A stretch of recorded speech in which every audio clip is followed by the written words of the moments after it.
Good evening. You can tell it's nighttime today if you look out the window out there. It's pretty dark out. But good morning to you. And we're reading The Fighting Ground. And now we're at the point where Jonathan is digging the grave. Now, today for Discussion Director, this is kind of a fun one.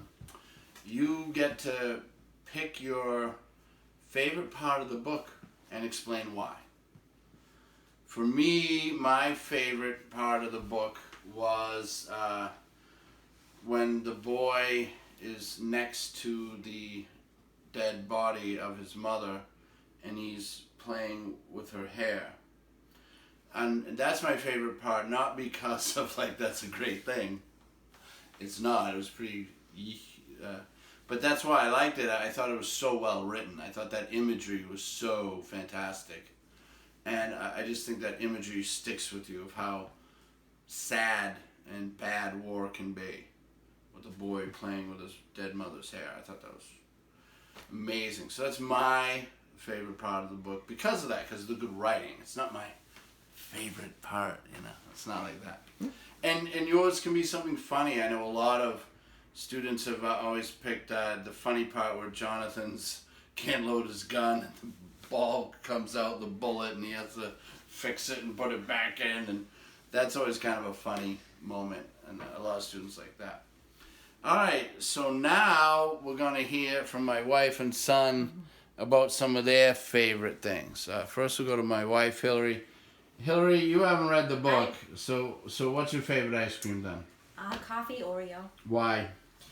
Because the two flavors are just so good together. Okay, there we go. And of course you've kind of met this big guy here, Connor Gately, my son. Connor, what's your favorite ice cream? Chocolate. Double rainbow sprinkles? Mm-hmm. And the cake cone? Cake cone, yeah. Okay. Now, other than that, what is your favorite part of the book so far? My favorite part is probably when Jonathan battles the Hessians. Mm-hmm. And because I really like action, and that was a part of action, and when they loaded the guns, that was pretty cool, back in the old days and all of that. So that was probably my favorite part. All right. Excellent job. All right, well, thank you. All right, let's go find out what's going on with the burying of the little boy's parents. That's always so... Yeah. Okay.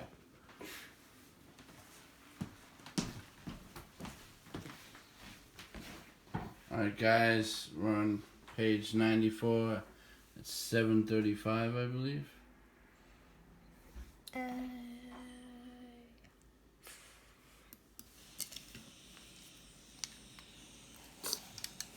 7:35.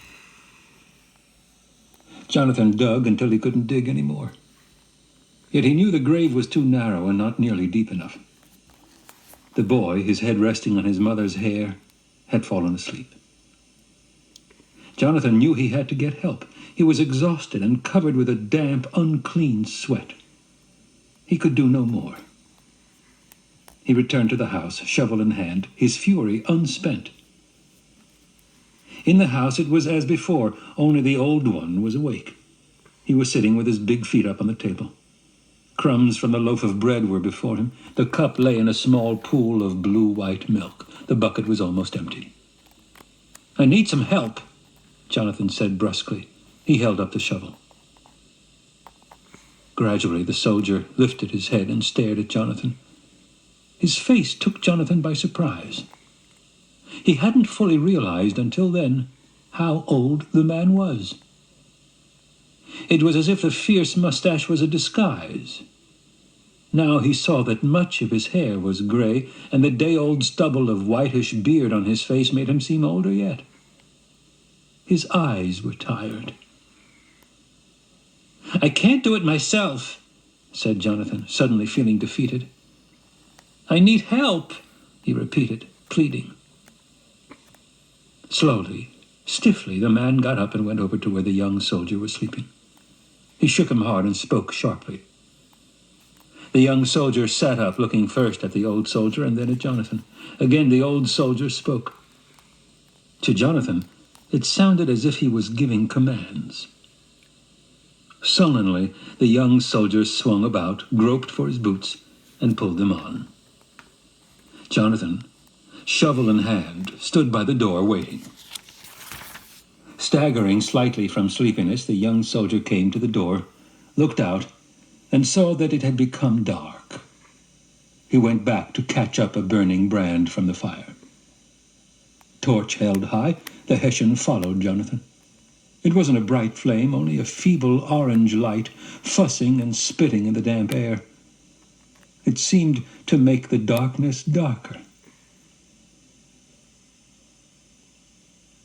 7:40. Jonathan led the way. He found the boy where he had left him, asleep, beside his parents. The young soldier stopped and looked at what Jonathan had done. Speaking sharply, with obvious disgust, he thrust the burning stick into Jonathan's hand and snatched up the shovel. Jonathan, terrified for a moment that the soldier was going to strike him, jumped back. But the young soldier only stood in the shallow grave and began to dig hurriedly, throwing out the dirt while talking in muttering tones to himself, and giving Jonathan angry looks. Jonathan's own anger returned. He stood stonily by. When the young soldier tired, which was soon, he flipped the shovel to Jonathan and climbed out.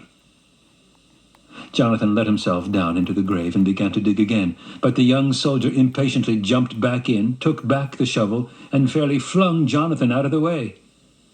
"Das genügt," the Hessian finally said with a dusting of his hands. Throwing the shovel out, he hauled himself up.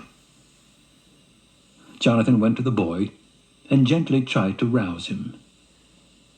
At first he wouldn't waken, until, with a jerk of his head, he sat up, shying from Jonathan's touch. The boy's eyes moved from him to the young soldier and widened. Jonathan looked around. The young soldier was holding the burning stick high, making the shadows on his face long and severe, as if his head had been stretched. Jonathan saw him in a new way, powerful and evil. The Hessian stuck the stick into the ground so that it stood like a candle. Then he went to the man's feet. "Halt ihn fest," he said curtly to Jonathan. Jonathan went to the man's arms. After a moment's hesitation, he braced himself and gripped the man's wrists. The skin was cold and stiff. The boy, sitting on the ground, watched wide-eyed. First they turned the man into the grave, then they moved the woman. She rolled in, landing upon the man on her back. For the first time, Jonathan saw her face. Her mouth was open, her eyes closed. Her sallow face smeared with dirt. Her teeth were large and crooked, eye teeth missing. Her bloodless lips were drawn back, and Jonathan could see her tongue. It was black. "Los, beeil dich," the young soldier commanded.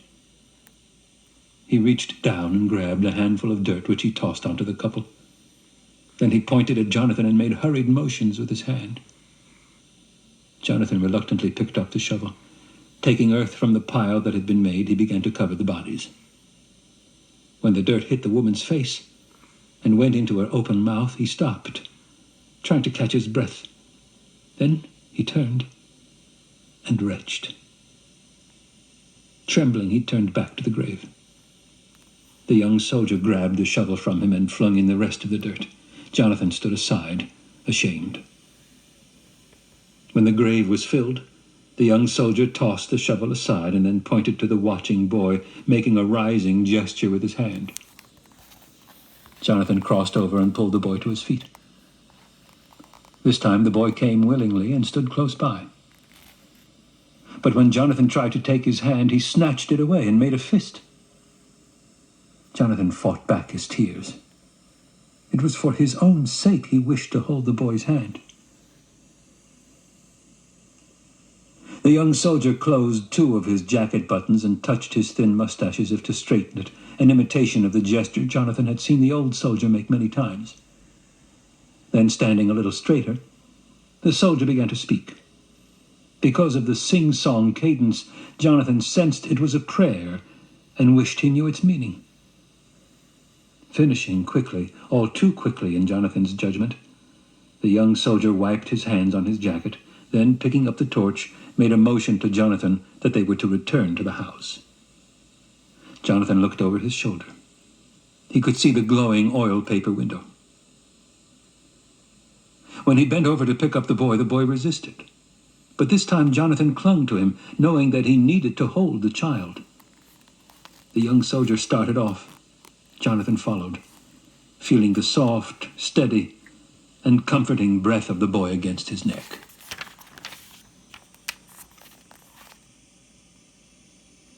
"8:15. Once in the house, Jonathan set the boy on the floor. The young soldier went straight to where he had been before, pulled off his boots, and lay down.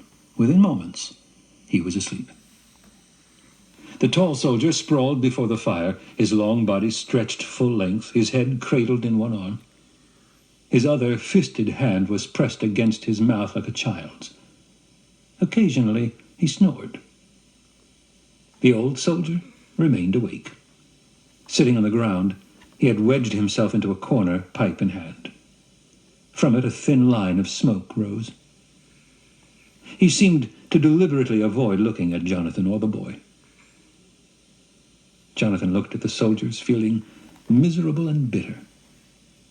Then he poured out the last cup of milk and gave it to the boy, who, holding the cup in two hands, drained it slowly. When he was done, he gave the cup back, then gazed about as if in search of something. After a moment, he pointed across the room and tugged at Jonathan's leg. At first, Jonathan wasn't sure what he wanted. Then he saw that there was a long, box-like object under the young soldier's bed.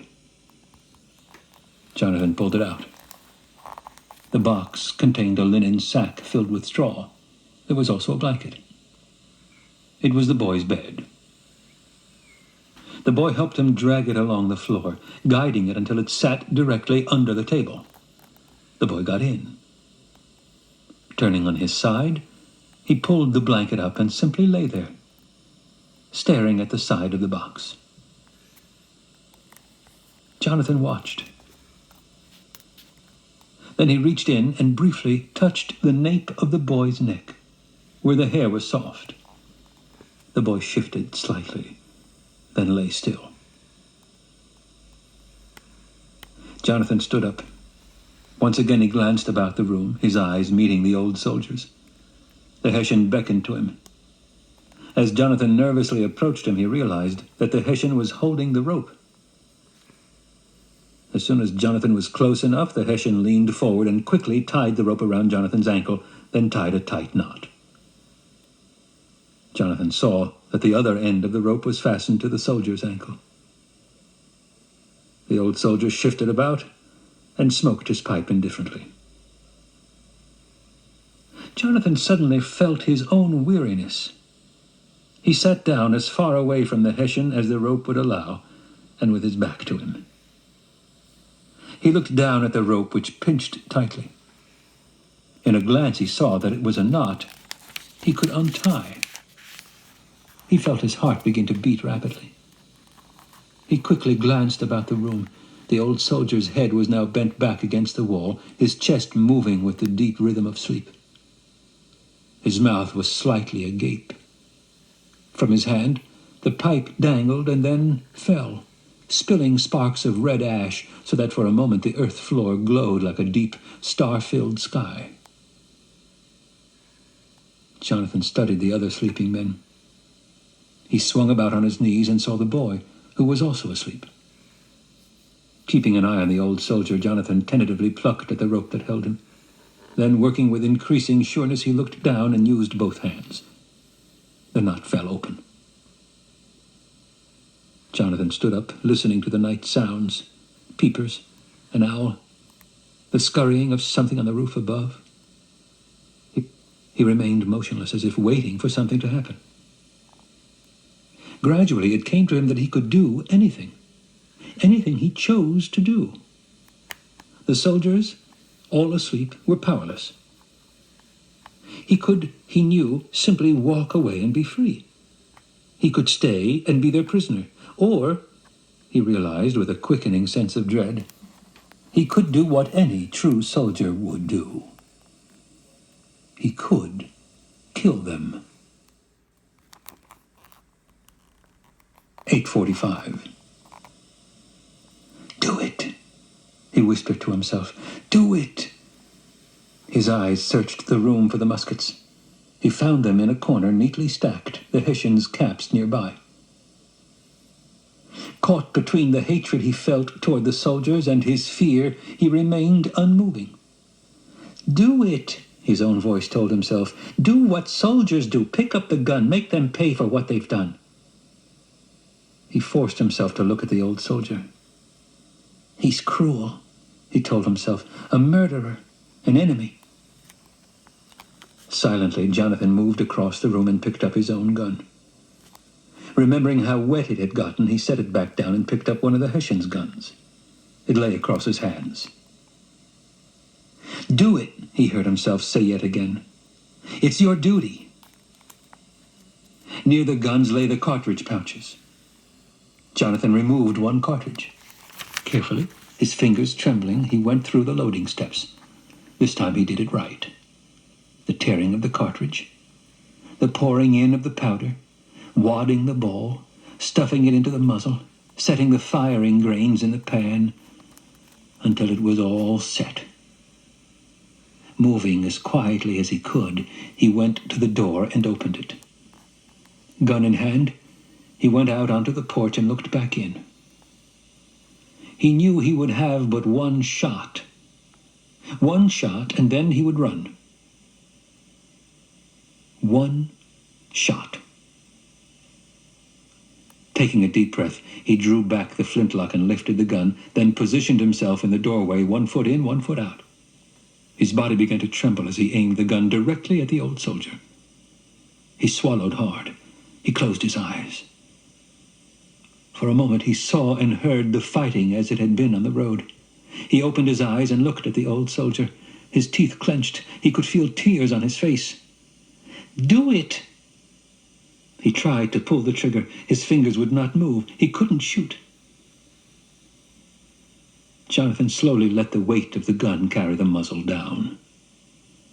Swept by shame, he crept back into the house and, afraid he'd be found out, quietly unloaded the gun and put it back where it had been.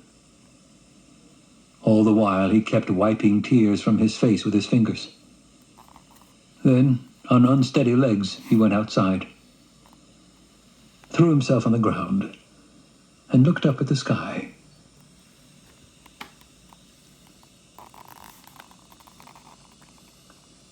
9 o'clock. The crisp night air had cut away the mist. Overhead, stars had spread into a fancy, mote-like glitter. Jonathan inhaled deeply, filling his chest with bright, biting air. As he lay there, he saw himself as he had been that morning, listening to the tavern bell. The bell. He could feel himself, see himself, so eager to go to battle, to be a hero, to destroy the enemy. It seemed such a long time ago. Despair choked him. Why, he asked himself, had he done so little? What was the matter with him? Why hadn't he been able to act?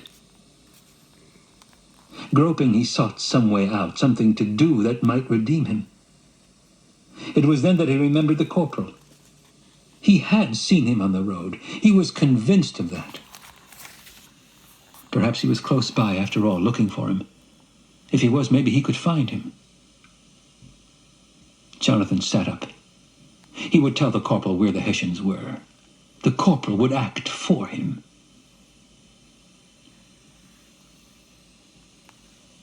"9:15. Jonathan crept back into the house. After the cool outside air, the room was hot and smoky. The old soldier was now sprawled on the floor, fast asleep. The other soldiers hadn't moved. The fire, though much lower, still gave Jonathan enough light to see by. By the table, he studied the sleeping boy. He realized he couldn't leave him. Jonathan went to the door, pulled it open, and returned to the table. On hands and knees, he drew the boy's sleeping box out, making a scratching sound. The young soldier shifted. Jonathan froze. When he was certain he was safe, he slipped his arms beneath the boy and gathered him up. The boy partially opened his eyes, only to close them again when he saw that it was Jonathan. Jonathan wrapped his arms around him and pressed him to his shoulder. The boy seemed heavier than before. At the door, Jonathan stopped and looked about, sensing he had forgotten something. His gun. For a moment he considered taking it, but he knew he wouldn't be able to carry both the boy and the gun. Besides, it was too wet to be used. He turned and walked out the door, pulling it closed behind him.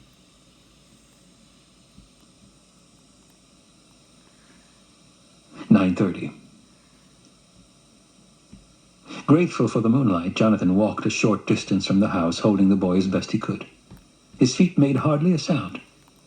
He had only the vaguest sense that he was crossing the field in the right direction. More than once he stopped, trying to find the direction from which he had come earlier in the day. That was his only plan, to find the road. Once he found it, he would walk north. Sooner or later, he was certain he would come to a place he'd recognize. From there, he would somehow find the corporal. He shifted the boy on his shoulder. Unlike the first brief time he had carried him, this time the boy did not hold on. Jonathan knew he wouldn't be able to carry him for all the miles he needed to go, but he had to go much farther before he could take a rest. He looked back. The soft glow of the paper window in the house was nothing more than a spot of gold. Once more he adjusted his grip on the boy, then he continued to move across the dark field. 9:45. Jonathan bumped against the wooden fence. It took him by surprise, but he felt great relief. The first part of his escape was done. He was safely away, and they hadn't noticed that he and the boy were gone. It was difficult to get over the fence. With the boy in his arms, he couldn't climb it. He had to lift him, put him over the rails, then lay him on the ground. It strained his arms, but he did it. The boy didn't wake. Then Jonathan climbed over. On the other side, he gathered the boy up again, placing him as high on his shoulder as he could. The boy stirred once, opened his eyes, and made a slight sound. Then, pressing against Jonathan's neck, he closed his eyes again. 10:10. Which way? Jonathan asked himself. On all sides, he could see only the dark, slender silhouettes of trees, as if he were in a vast cage. The road, he knew, was not far off, but which way? And how close? He turned around in a full circle, but knew no better than before. If anything, he was more confused. He paused, then lifted the boy, who kept slipping, and forced himself to move, knowing he had to go somewhere, anywhere now, no matter what or where. 10:15. As Jonathan moved among the trees, the darkness swallowed him. He wondered at its many shades, the many shapes of black that came before his eyes. A high and fragmentary moon came and went elusively. All about, the forest spoke. Sometimes sounds of animals, sometimes the white whir of insect wings, sometimes only the trees shifting gently. His eyes sought the road. More than once he staggered, but he didn't fall. Several times he put the boy down to rest. Then he rose and, gathering him up, pushed on. He felt as if he were going nowhere. The more he went, the more it seemed the same. Over and over again he asked himself, where am I going? Is this the right way? It was an hour before he saw a light.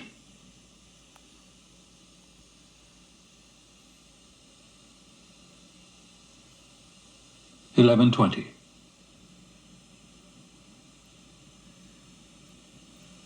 At first he wasn't sure what it was. It seemed so small and flared only once, after which he lost sight of it. Still, it was enough to make him stop and wait.